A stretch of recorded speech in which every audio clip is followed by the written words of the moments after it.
en este caso, en relación a lo que es una partecita de las dermatologías o un síndrome que es el síndrome amotivacional. Y ya lo mencionó la doctora Silvana,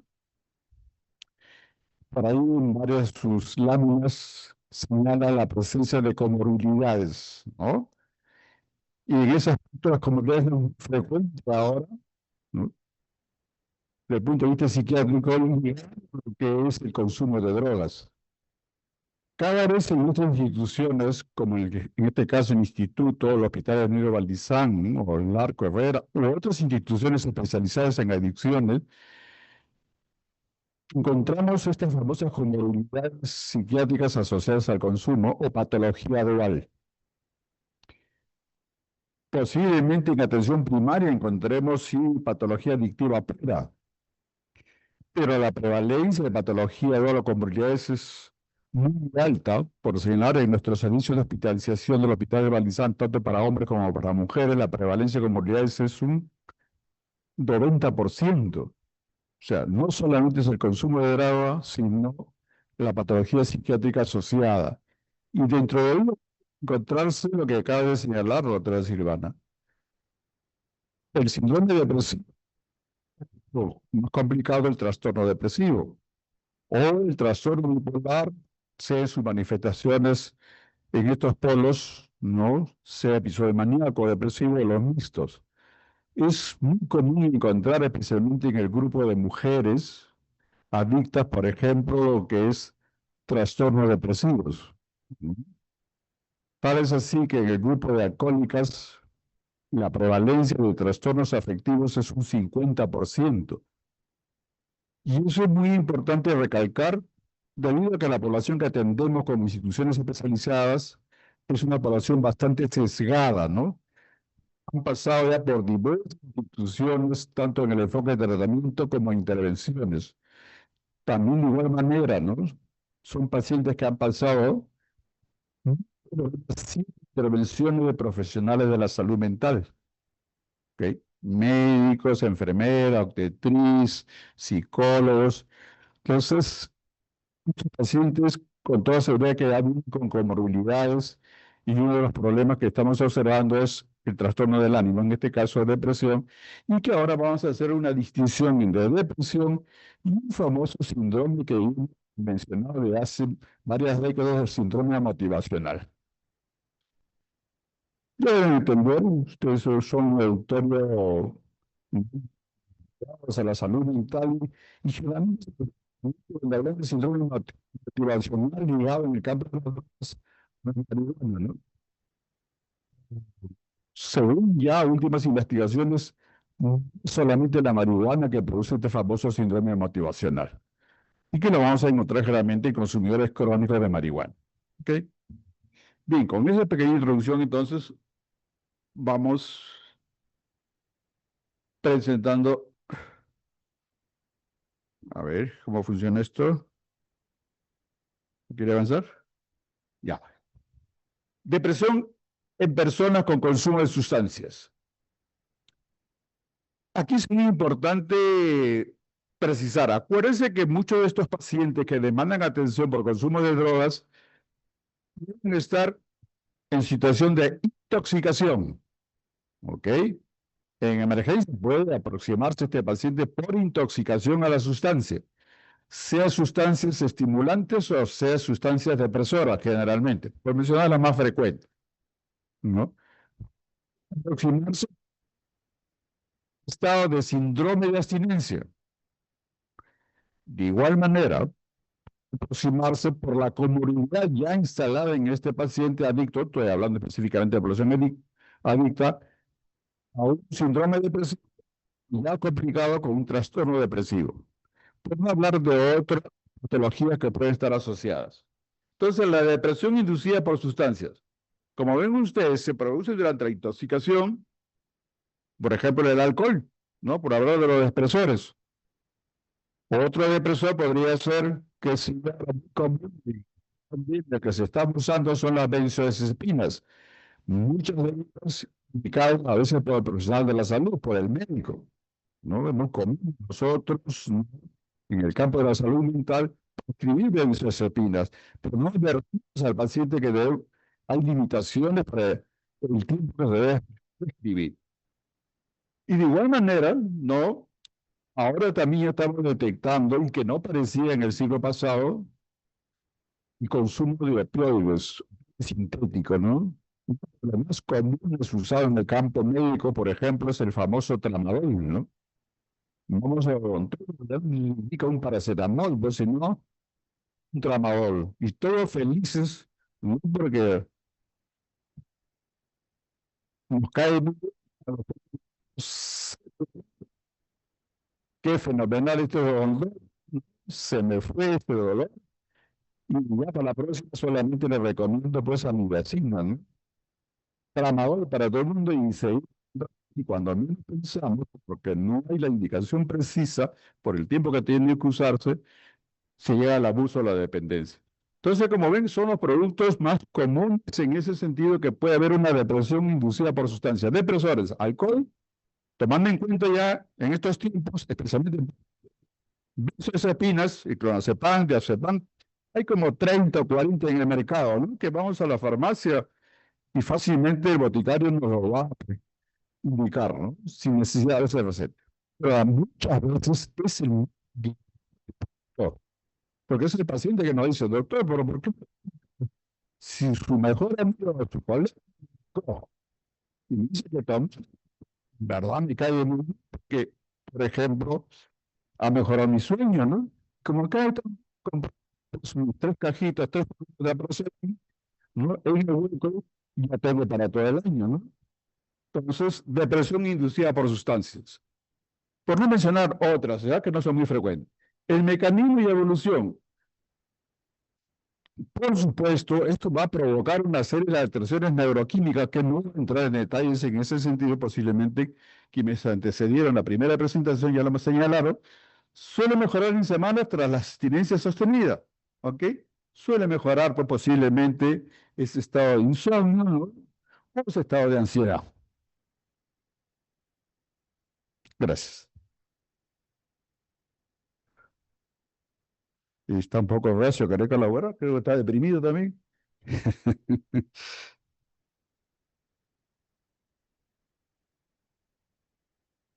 A ver, por favor. Aquí, perdón. Bien, y de igual manera, en otro momento que se puede presentar este estado depresivo por el síndrome de abstinencia. ¿Qué significa el síndrome de abstinencia? En un paciente que es dependiente de la sustancia, en caso del alcohol, estamos hablando de un alcohólico, por ejemplo, que es dependiente, que tiene el trastorno de dependencia al alcohol. Hoy día estamos día jueves. Vamos a pensar que consumió hasta hace 24 horas, ¿ok? Bebió, se tomó pues sus 2 botellas de pisco o sus 2 botellas de salda para atrás, ¿no? Y por ahí la pareja pues le echó llave para que no salga a continuar bebiendo. Muy posible que a las 8 horas o un poquito más comience a presentar una serie de síntomas que pueden ser hasta fatales, ¿ok? Porque ese cerebro está muy ávido de el alcohol o le da el tratamiento farmacológico. En ese estado de síndrome de abstinencia puede asociarse también un síndrome depresivo por ese efecto depresor que tiene el alcohol y que puede durar varios días. ¿Ok? El síndrome de abstinencia de igual manera, y creo que lo señalo en ese sentido porque muchos de ustedes trabajan o laboran en un servicio de salud mental, a benzodiazepinas, clonazepam, alprazolam, diazepam, de lo más común que se prescriben, y si ese sujeto es dependiente de este producto, de igual manera, pasado posiblemente 24 o 48 horas, va a presentar un síndrome de abstinencia. Ese efecto prolongado también de este sedante puede también manifestarse un síndrome depresivo. ¿Ok? Entonces, eso es muy común, el que es dependiente a la benzodiazepina. De igual manera también a los opioides, ¿no? El tramadol. Tenemos mujeres adictas al tramadol que se consumen pues 20, 30 comprimidos de tramadol, ¿no? Para que vean la capacidad de tolerancia y bruscamente puede estar siendo suspendido por X circunstancias y de igual manera, ¿no? A las 24, 48 horas fuera del síndrome de abstinencia puede estar este síndrome depresivo bastante profundo y en algunos casos llevar a veces a situaciones de suicidio. El otro es la depresión reactiva. ¿Qué sé yo? Pasaron ya el manejo de la intoxicación, pasó el manejo ya de la interacción del equipo del síndrome de abstinencia y a la segunda o tercera semana vamos a encontrar la presencia de un síndrome depresivo en el caso del alcohólico. Y a veces el mismo proceso que ese cerebro está tratando de... que el síndrome depresivo no puede confundir a veces que posiblemente sea un trastorno depresivo, sino es ese mismo proceso de cambios neuroquímicos que en el transcurso de 7 a 10 días se va a normalizar sin necesidad de antidepresivos. Por ahí viene el gran problema, ¿cómo logro diferenciar, no? Eso lo comentaremos después. Ok, o por el mismo deterioro psicosocial, pacientes muy prolongada su enfermedad, 20, 30 años de consumo de sustancias. Ya hay compromisos muy serios desde el punto de vista posiblemente psicosocial, ya la familia lo desalojó de la casa, se divorció, o ya vive en la calle, ¿no? Entonces, eso estado también puede provocar de alguna forma, ¿no? Esa depresión reactiva. En verdad no sé qué le pasa. Por favor, ¿puede colaborar con esto? No. A ver, sí, no sé qué sucede. Ok, entonces estamos señalando que estado depresivo, en estado de intoxicación, dependiendo de la sustancia, estado depresivo en situación del síndrome de abstinencia. De igual manera también con los opioides sucede igual, ¿ok? Son los productos más... Sí, pues no avanza. ¿Ok? Bien, entonces insisto mucho en el caso de la benzodiazepina porque es muy común, ¿no? Y es un fármaco de indicación médica. Yo no estoy diciendo que no se indique este fármaco, pero tiene que ser muy puntual el colega en prescribir. ¿Qué sé yo? La recomendación es benzodiazepinas no usar más de 30 días, salvo que excepcionales que se van a 2 o 3 meses máximo, pero no debe pasar más de 30 días porque inicialmente posiblemente es un coadyuvante al manejo del estado ansioso, coadyuvante para manejar el insomnio o algún otro problema asociado que detectó el médico, pero no tener prescripciones por meses prolongados. Es posible que muchas de las instituciones como el instituto o estos grandes hospitales que trabajamos en salud mental, hay una gran proporción de pacientes dependientes a benzodiazepinas y a altas dosis. Ok, manifestaciones en la consulta. ¿Qué vamos a encontrar? Fuera de los síntomas emocionales pueden haber ya síntomas cognitivos, de deterioro cognitivo, ¿no? Por la misma cronicidad del consumo, por la misma cronicidad, ¿no? Sea del alcohol o sea de los sedantes. Gracias. Entonces, en ese caso que vamos a encontrar en las manifestaciones en la consulta, en este caso de la depresión, tanto en intoxicación como síndrome de abstinencia, tristeza profunda, desesperanza, culpa, ¿no? Por consumo, autodevaluación y anedonia. Es importante tener en cuenta esto para diferenciar luego lo que es del síndrome motivacional. Síntomas conductuales, ¿no? Llanto, puede ser el caso extremo, retraimiento social, alteraciones del sueño, alteraciones del apetito, disminución y importante evaluación del riesgo suicida. El suicidio no solamente puede haber en casos solamente de depresión, el suicidio en el campo adictivo puede haber intentos suicidas o llegar al suicidio en intoxicación. Muchos de nuestros alcohólicos a veces por ahí presentan ideas o intentos de suicidio y pasa como un accidente. Muchos de esos atropellos en esta vía de alta velocidad, el paciente a veces se intoxica adrede para intentar suicidarse y pasar como un accidente, ¿no? Entonces, es importante tener en cuenta eso. O en el mismo síndrome de abstinencia, ¿no? Paciente que está con esta sintomatología predominante que es la ansiedad, que es muy intensa conforme van avanzando las horas y no sabe cómo escapar a veces de la habitación.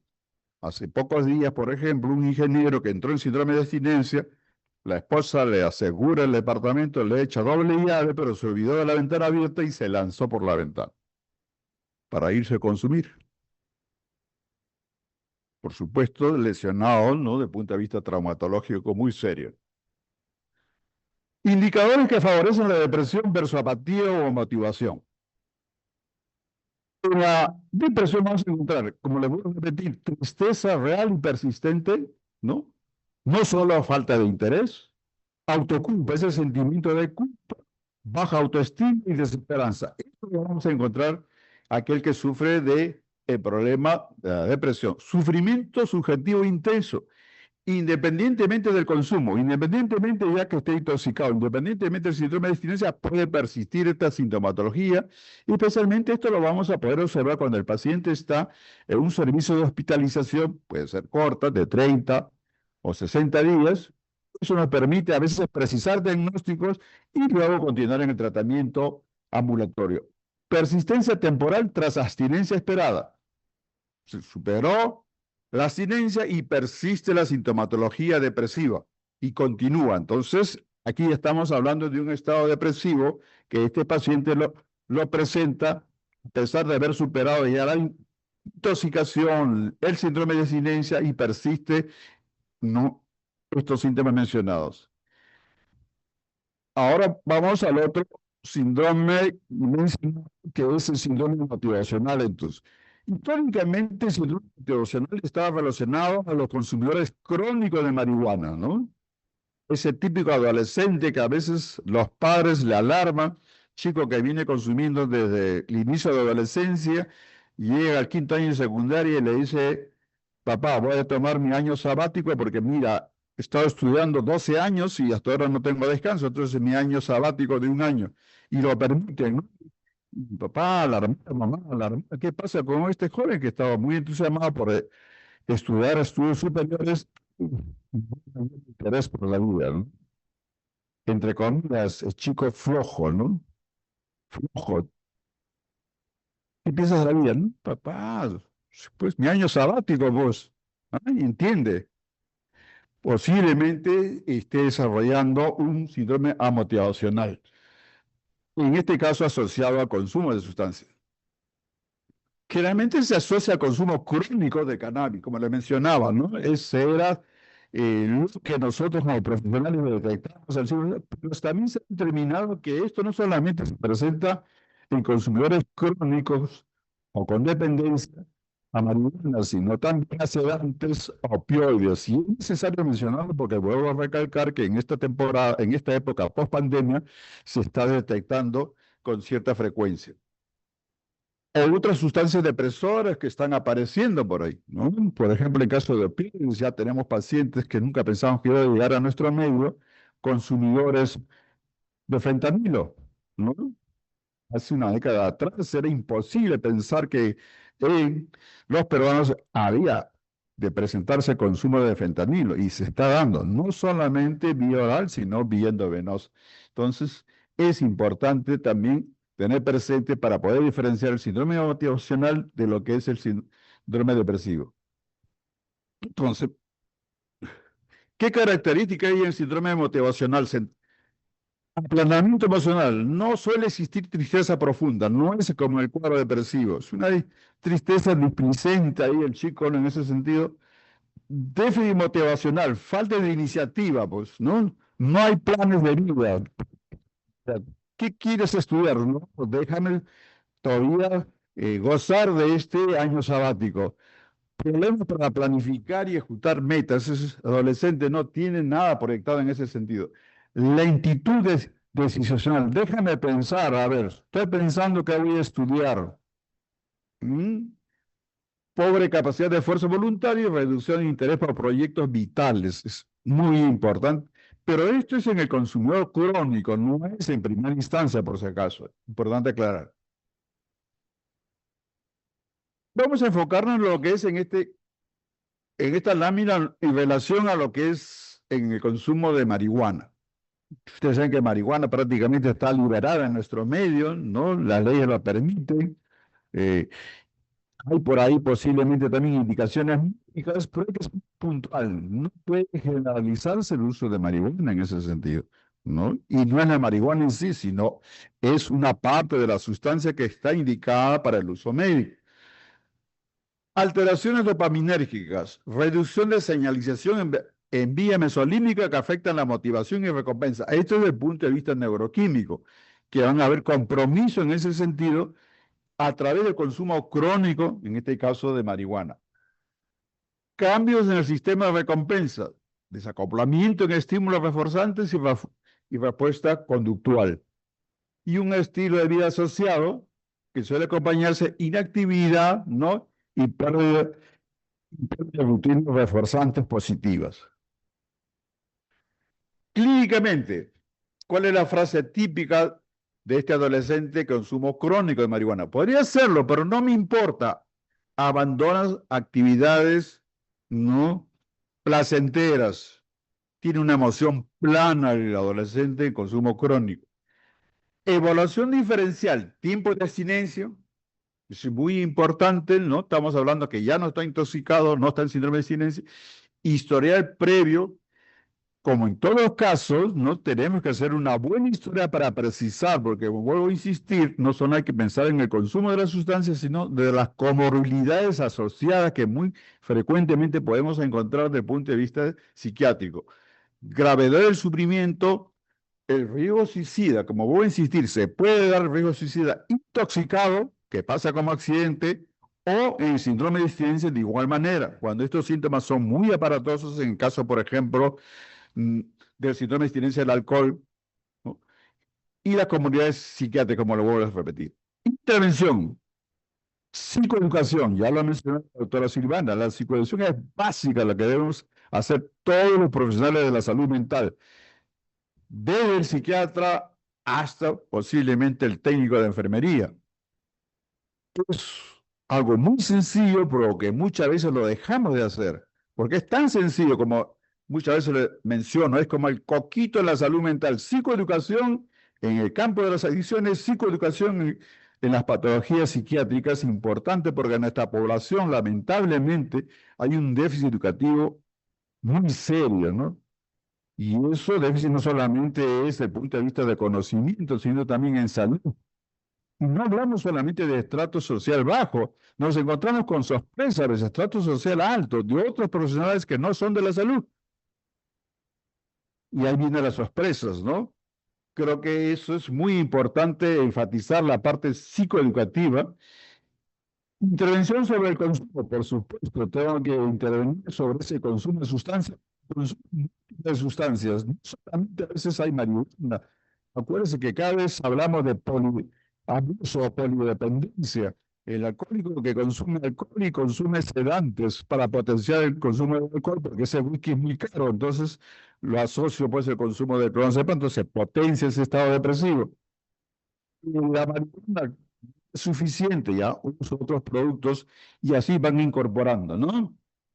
Y valorar el uso de la farmacopea, porque en algunos casos necesitamos, especialmente en alcohol, si hay productos ya aprobados por la FDA, en otras sustancias no tenemos todavía y cada vez va a ser muy difícil posiblemente porque la polidependencia a sustancias es muy seria y además lo que es la comorbilidades psiquiátricas. Indicadores del síndrome de motivacional. En forma muy concreta, la tristeza no es intensa. No hay ese sentimiento de culpa que lo encontramos en el estado depresivo. El paciente aparece apagado más que atribulado, ¿no? Está apagado, está aplanado más que eso. Es una constante. Inicio de empeoramiento que coincide con el consumo crónico de cannabis. Cannabis lo toco como ejemplo porque es el más conocido, porque como ya le mencioné, hay otros productos como que podría ser el alcohol o opioides. Mejora parcial al reducir el consumo o abstenerse. Disminuye, si no lo consumo, que se cada fin de semana. Bueno, puede ser que estos síntomas remitan, ¿ok? O suspende definitivamente. Predomina la apatía sobre el dolor emocional. Es muy importante eso recalcar. Preguntas clave para la detección. ¿Cuáles son esas preguntas claves? Frecuencia del consumo, ¿no?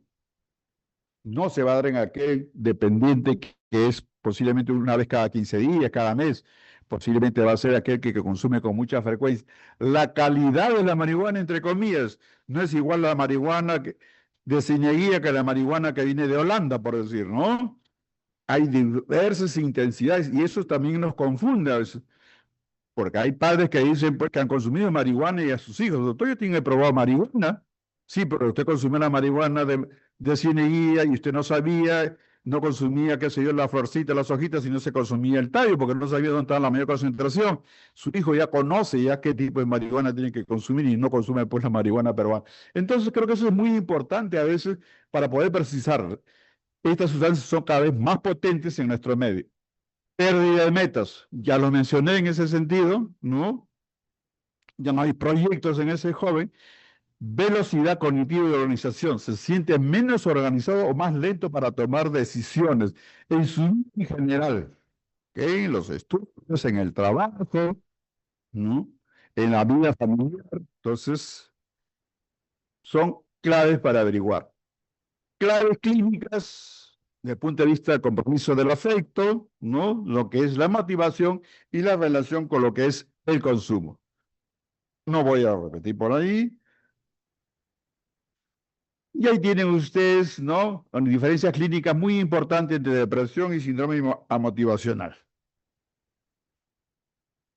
No desde lo que es la característica de emoción principal, ¿no? La depresión, tristeza, dolor, ese sentimiento de culpa, lo que es en síndrome amotivacional, lo que es el aplanamiento, autoimagen, hay mucho de culpa por ese lado, y síndrome amotivacional, poca autocrítica.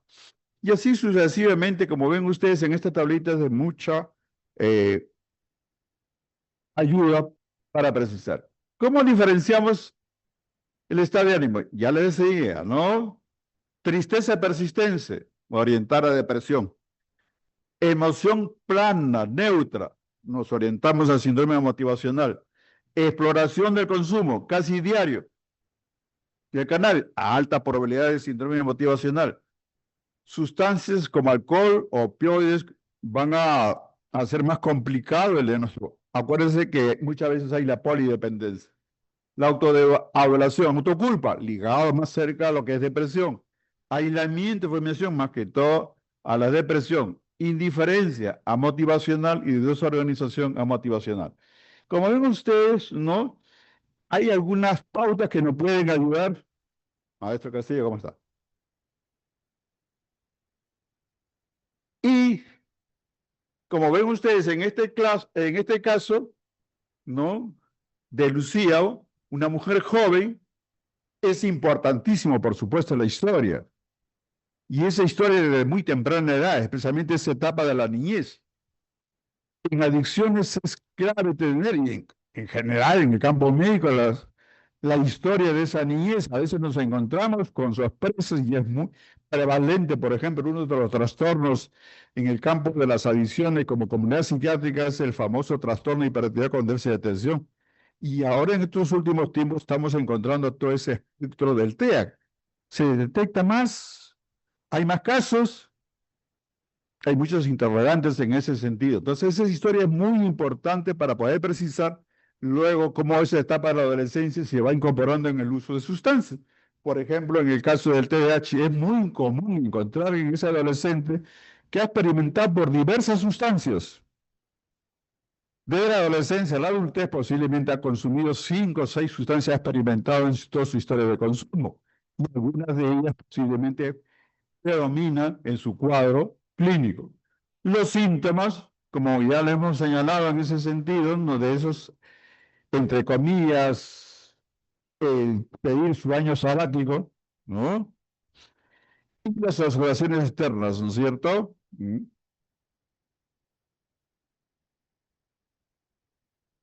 No voy a repetir en ese sentido, creo que es muy importante señalarlo. Asociaciones sociales muy intensas, especialmente no en los adolescentes, debido a la permisividad que tenemos actualmente por la marihuana. muy pocos estudios en ese sentido para ver esto, si está ligado a otras patologías adictivas, como señalaba, a los opioides o sedantes. Esperemos que se aclare en corto tiempo. Esto con relación a lo que es marihuana, antes se pensaba que solamente estaba ligado a marihuana, no es así. Hay a los otros productos, como la señora, depresores, como el alcohol, ¿no? Y opioides. Y estos son algunos estudios, ¿no? Que nos están demostrando, ¿no? Que no solamente es exclusividad, no de la patología del consumo de marihuana, sino de otros depresores. Ya hay estudios desde el punto de vista neurobiológico para precisar esto, ¿no? Y de igual manera hacer seguimientos de grupos a largo plazo para ver en qué concluye, especialmente en aquellos casos de consumo crónico. Ok, esta es una comparación para terminar en ese sentido, no lo que es la depresión con el síndrome motivacional. Como voy a repetir muchas veces, no es tan sencillo, es muy importante la historia clínica, es muy importante ver en qué momento encontramos al adolescente, si está intoxicado, si está en síndrome de abstinencia, o ya lo tenemos en calidad de observación, habiendo superado estas etapas y tenemos de fondo a precisar una depresión. En caso, por ejemplo, le mencionaba, en caso de las alcohólicas, casi el 50% de las alcohólicas tienen un cuadro asociado de depresión. No es alcoholismo puro, eso es lo que estamos observando, ¿no? En los servicios de hospitalización. A veces es alcohólica, pero que hay de fondo, ¿no? Tiene particularidades muy especiales lo que es la alcohólica en mujer. La mujer muchas veces su consumo del alcohol es solitario, ¿no? Lo hace en la casa, ¿no? En caso del varón es sociable con las amistades, ¿no? La mujer lo usa como una especie de automedicación, pues muy ansiosa, está insomne, tuvo una pérdida. Entonces, ahí es donde más frecuente posiblemente encontremos el cuadro depresivo en las alcohólicas, ¿no? Y de igual manera, ¿no? El síndrome motivacional lo vamos a encontrar generalmente en consumidores crónicos a marihuana, ¿no? Que no hay mayor proyecto de vida y o en ese adulto joven, ¿no? Que trabaja 6 meses y toma vacaciones 6 meses, ¿no?